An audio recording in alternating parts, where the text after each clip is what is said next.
Law. Before we talk about any of that PvT stuff, the tree talk made me come and look at this because I was just, I was curious about what the tree was like pre-Scion. And parts of it I remember, but also this was like fucking 12 years ago. And my god, there was no fucking rules at all when they made this tree. There was like, they were just like, yep, so do what you want. Just fucking, sure. Put it there, why not? Look at this shit. +5 max auras. The synth, like, notables aren't in every single wheel. They're just like randomly just small nodes and stuff back here that do random shit. This gets worse the deeper you go into it. Inner Force is OP as hell. Little 1-point notables that exist randomly. There's extra bad points after notables. Like, there was just, like, what is this shit? There's just life nodes behind this strength node.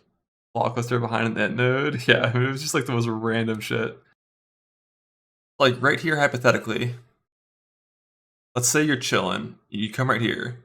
And then you see this tower and this tower, and you're like, fuck yeah, I'm gonna go down here. You go down, you die in this map. You can never re-enter this map ever again. So if you want to get over here, you need to like backtrack up to the right and come around, or like left. But then if you were to hypothetically break this one as well, and break both of these, your ass is like, you're going off screen. Like you're going so far over here. You might as well just like abandon this tower altogether as soon as you fuck up like that. You soft lock your Atlas. That's one thing I'm kind of curious about. Artifacts or strong boxes, even like the quantity when of you first start, as you what if you brick your first 6 maps that surround your starting area? Are you done? Is it go next league? Like, not even new character. This shit's account wide, right? Yeah, Vira probably. I'm sure they have a failsafe so you can't literally break your entire starting area and be unable to leave. But that'd be funny if you could. But even just like right here, like, because it's so narrow, there's like one location where if you're trying to go left for whatever reason, you fuck up one map and this entire area is basically locked off, which is fine, it's cool. But like, I am correct about waystone levels, right? Like this node right here could be level 1 or level 16 based on just whatever waystone you put there. And like these are just the tile sets. So like this could be dunes, for example. Actually, this down here is dunes. Whereas this up here is like, could be, I don't know, fucking channel or something. And then you just go there. And we have to game balance the hardcore. It'll probably be a little more hardcore friendly because there's so many die equals fail mechanics. One thing I really am a little concerned about is because dying means you've like failed the entire, like this thing up here in the top center is a fortress. There's like 3 mini bosses and then a big boss. If you die to any of it ever, it's over. You're lost. It's done. And I'm a little concerned because the penalty for failing is so high. It might just be super easy. Like, and I wouldn't want that. How do you roll life flasks? You pick them up off the ground, you transmute it, you augment it, and you hope you get the 2 mods you wanted. The thing with the flasks, forcing like 1 life flask, 1 mana flask, I think I don't have a problem with that. Hopefully that doesn't mean that mana flasks are required for sustain forever. But the way utility flasks work, I kind of hate a lot. It's basically a completely like hands-off system that makes you immune to certain ailments, but only for the first time it happens to you. So it's like a really shitty band-aid, and if you're relying on it for freeze, you'll kind of just go like the majority of your time playing the game, never getting frozen, because whenever you get frozen, it auto-removes it with no input from you. Just auto-removes it. And then you're not going to track your fucking flash charges because it's fully automatic. And then randomly you'll just get frozen, and now you're frozen, and your flash isn't full, and you're frozen. And if that system in the game means that other different sources of more reliable mitigation for these effects like don't get created, that would be not ideal. Because shit like freeze and stun you know, you die when you get frozen or stunned, like instantly. I still don't know how logging out works. Jonathan said in the campaign, if you log out, when you log back in, you'll be at your most recent checkpoint, which is very different than what it was mentioned like before, where it's like the game would pause and you log back into the exact same spot with all the same monsters in the same area. Um, I'm pretty sure it just kills, like whatever zone you're in is just dead when you log, at least in campaign. And then when you come back and log in, you're just at the last checkpoint, which means logging out is safe. You know, if you log out at 10 HP with a fucking like slam hitting you in the head like 1 second later, like you'll come back into a checkpoint. Checkpoint and game state or waypoint. Well, those two things can be the same thing sometimes. So when you walk up to a boss, you pass a little like pylon that literally says checkpoint. So then, like that's your most recent checkpoint. If you log out and come back the next day, you'll spawn right by that checkpoint. If you die to the boss and hit respawn checkpoint, you'll spawn at the checkpoint right there.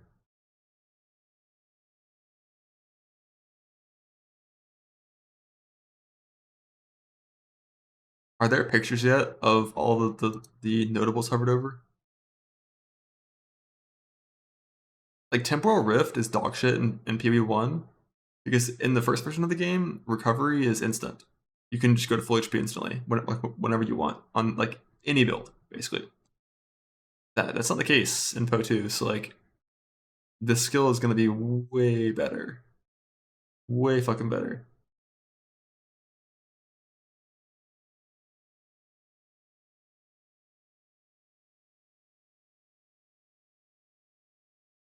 PoB2 already in motion from speculation. Bro, if there's like a fucking tree in PoB2 where they just guessed all of the single points based on the fucking icon, that would be insane.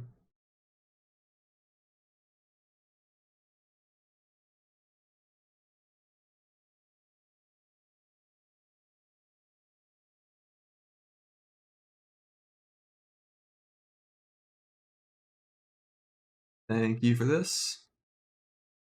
And get flashbanged. I make this like full screen.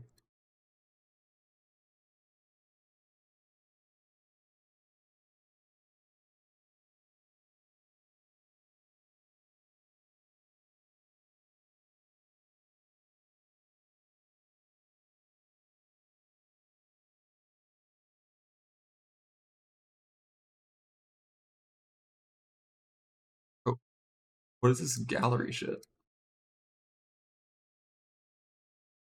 I found a way for it to be dark.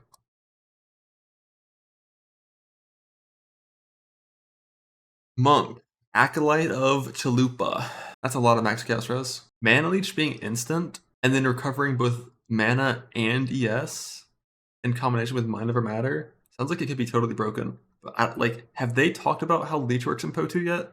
Because who fucking knows? But the possibilities for recovery here, if leech is strong, is like kind of insane. Because you'll take damage from ES and mana before life, and then you have instant recovery on ES and mana. I don't know how I feel about Embrace the Darkness.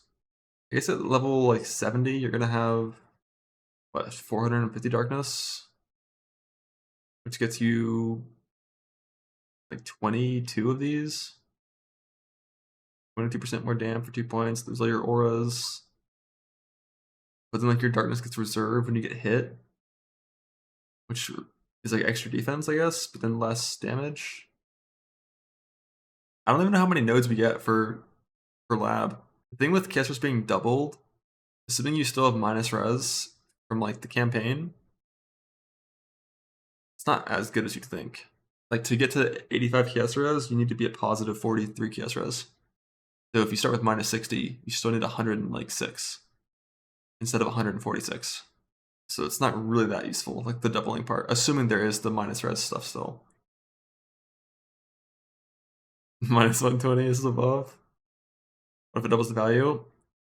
Well, it just depends on how it works. Like this text is also in PoE1, and if you have negative 20, it makes you negative 40. Even though you have positive 40 chaos res on your gear, you would still be at negative 40 because it would multiply your negative 20 by 2. But like just this mana leech plus ES leech shit, this seems extremely broken if leech works even close to how it currently works.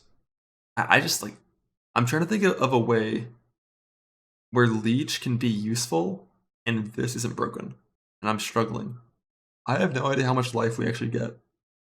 O2. It seems super low. In the betas we saw, because there's no life in the tree, you really didn't get that much life. What was time snap? Oh yeah. Cooldown reset. There are skills in this game with longer cooldowns. Like 20-second and like 30-second cooldown skills. Not sure how many there are, but we'll see. But this is all pretty neat. Deadeye. I don't give a fuck about Deadeye. Like this looks like a PoE 1 Ascendancy almost. Where it doesn't have all this like cool new shit, it's just like yeah, like have fun. Like your numbers are higher. And then these other things, I got an Infernal Hound, Demon Form, and like what was all this shit? Manas are replaced by Flame. Gain Flame instead of spending mana. So when you spend mana, you gain Flame. Whenever you cap out your fire, it drains all your fire, and then you take damage. It's like a weird version of Life Tap, basically. Or like Blood Magic. Like, everything is now effectively free, but if you spend too much and you get your flame to fill up too fast, you kill yourself. It is fire damage, though. It's not losing life. It's a hit. There's going to be some shit with this that's super broken based on self-hitting, where you set up your character so, like, one cast caps you and then instantly resets you. Because if you have low flame and high cost, you'll instantly go to full, and then zero, then full, then zero, and there's going to be something broken. I don't know if it's going to be in the game yet, but this will be broken at some point. Flame loop, yep. No more ward loop. Hello, flame loop. Yeah, also just having 20% DR from a dog, that's kind of cool. I don't know what demon form does, but like defense doesn't come easily in this game. It doesn't really come from the tree. There's no life nodes. Like early game defense doesn't exist. So like having this kind of shit, very nice. No one will ever press meditate. Do you imagine like stopping what you're doing, spending 2 Ascendancy points, channeling for 3 seconds to temporarily gain WS, master E players in shambles? What if you're CI? Yeah, I mean, if you're taking like some boss ability, I could see it. Like if you're CI taking a boss ability, it could be good. But like, come on, just attack instead. Just do damage. Unless you're playing like a full AFK build, like you're playing like ward loop, and then you're just fucking meditating the whole time to recover your ES and be at full. Unbound Avatar is the thing from. So you have to pick one of these two to go into Unbound. Basically, just pick the damage type to do more damage as, get the ground effects, and then you get Unbound. You can't have both Unbound and these little circles. These like little expression things, that seem cool. But if you only have 6 points, you can't get it all because it's here and here. This one's really weird with the support gem restriction. If you have like 9 6 links, let's say 2 of those are using like meta gems for like auras and like something else. You have 7 6 links. That's already 35 supports, and you can only use each support once. This is now up to 50 supports. Like that's a lot of gems. I like it. I feel like at some point you're just going to be putting in gems of a certain color just for the max res and not even caring about the actual gem itself. Like, that's a lot of fucking gems when they're unique. How much max res can you get here? I said 50 supports. Yeah, I mean, this is actually kind of disgusting. If you're like, if boss fights are very thematic, where you have like, shapers like all cold damage and like a little bit of fire lightning, elders all cold damage, exarchs all fire damage. If boss fights are kind of like that still in PoE 2, and like let's say the last 30 supports you even use are just worthless because you're only using 4 or 5 skills, you can just socket in like 25 gems of whatever color you need just for the max res. Just to get max res of one type for like one fight. That's kind of cool. Like this seems pretty strong. I don't like. Are you really gonna need 12 skill slots though that you're like actually using? That's a lot. But like this max is pretty cool. It depends on what these other 2-point things are over here. 30% less penalty when using skills while moving. That's gonna feel good. But the whole concoction stuff. Oh, so it's one thing right here for the concoction. There's 5 types. You better have good recovery. Can you only have 1 poison on the target? They said you can't stack at all. It's just capped at 1. And if it's capped at 1, this is like just double damage for poisons.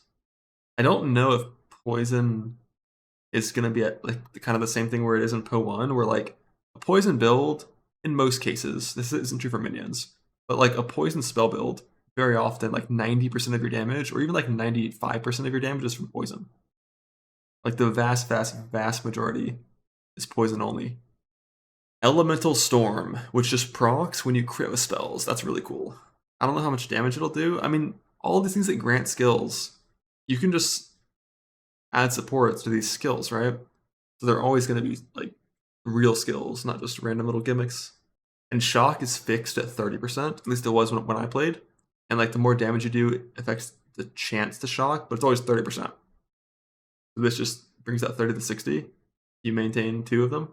I don't even know if there is effect scaling, but just like having these little storms proccing and then having double shock, pretty cool. Who knows what the rest are? Some more gem levels. There's gem levels for skills, not for supports. I assume skills like this are just gonna have damage per level. They might be different in PoE2, but every source of increased damage taken adds together. So like, you know, intimidate, shock, like whatever random other things that exist. They all just add together and then multiply your damage. 20% more damage in the form of aftershocks and bigger one-shots when you heavy stun. But like heavy stun, I don't know what this means. Like I'm pretty confident when you like stagger a boss, that counts. But like if you jump onto a rare monster and stun it for a second because you have stun duration scaling, is that a heavy stun? I'm not sure what that means for like non-boss fights. Hover over it and it'll tell you. Yes, sir. Warbringer. Totems. Yeah, this encased in Jade shit, by the way, if you didn't notice, it petrifies you. Like when you press it, you're stunned. You're self-stunned. Like until you've been hit enough for it to stop stunning you. Like you're like immune to everything or some shit, and then you just can't move. Like, fuck that. Yeah, it's Val Arctic armor basically. You can disable it, hopefully. When they talked about decimating strike, he said if you're lucky. What I wonder is like, does it do randomly between 1 and 30% of their life on the first hit? Or is it a chance to do 30% of their life? If it's the first one, very good. If it's the second one, fuck that. Like if it always does damn, but just like the value is random, that's good. A chance to do 1 to 30? Okay. Yeah, it affects bosses, yeah. Sorcery Ward might be insane. Just based off numbers. 10% explode. 10% explode for 100% damage explosion. Pack size in maps seem pretty decent. Depends on the radius. Love pops. For those that weren't here yesterday, we were looking at gems. There's a gem that simply says, like, skills that apply poisons also add plague based on the poison DPS. And then when they die, they explode.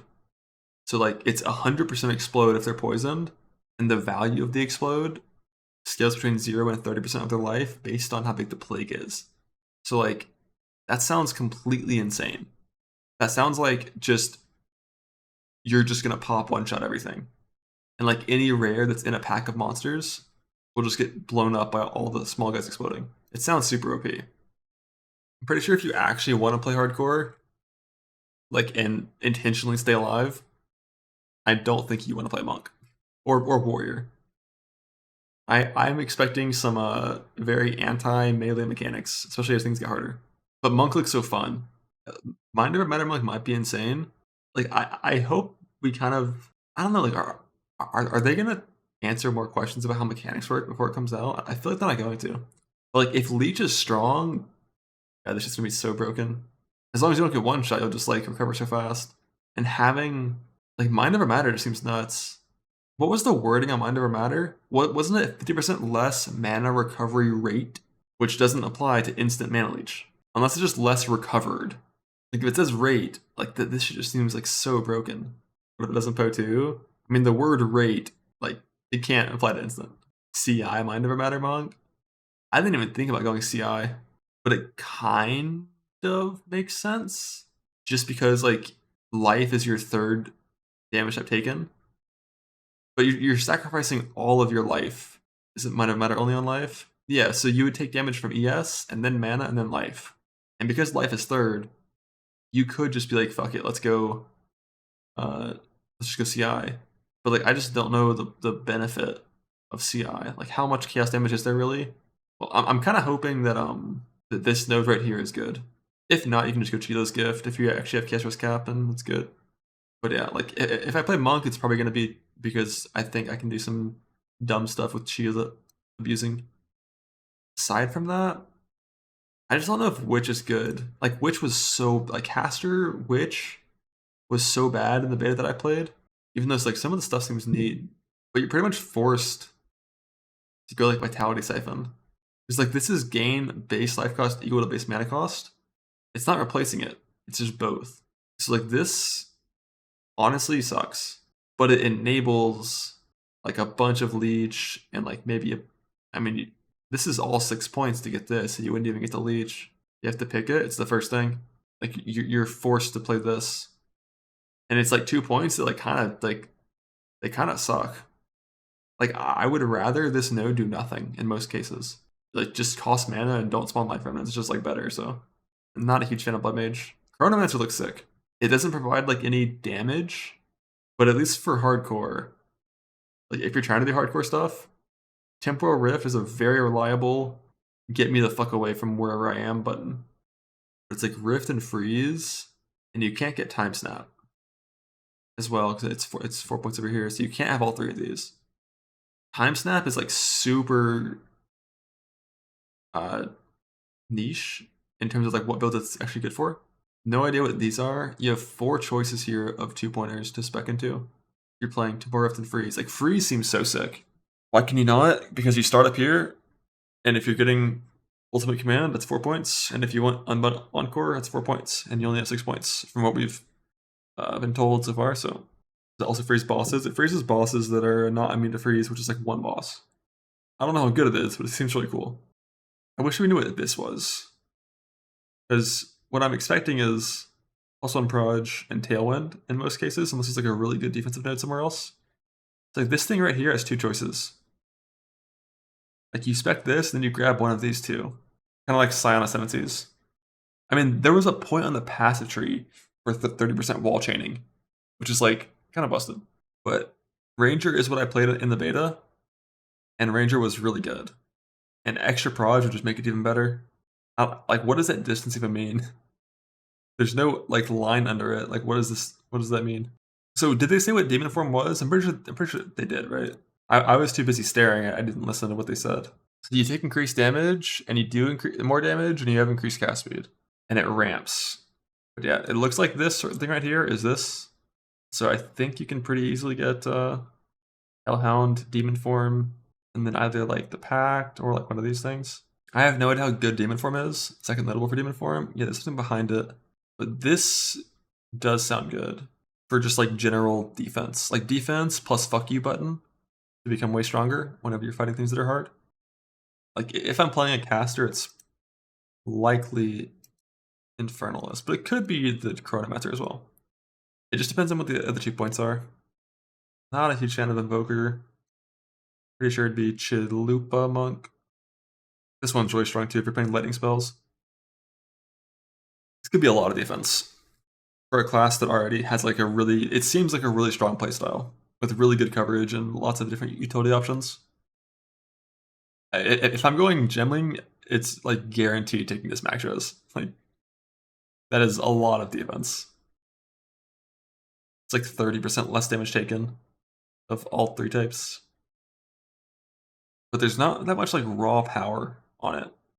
If you only have 75 fire res, you're losing 1/4 of your life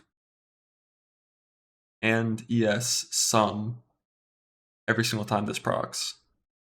Infinite mana could be nice. It really just depends. Like if you already have a forced mana pot and you kill everything fast, maybe you just always have infinite mana already. Like what I'm looking at here is the dog, which I'm pretty sure is right here. because that's the same icon as this. Looking at dog, demon form, and this. Or maybe just things different altogether. Like the whole Pyromantic Pact thing, unless you're playing a build that has like insane mana cost and good life recovery, not sure about that one. Maybe this Ignite thing is good. I hope we get full Ascendancy info before the thing starts.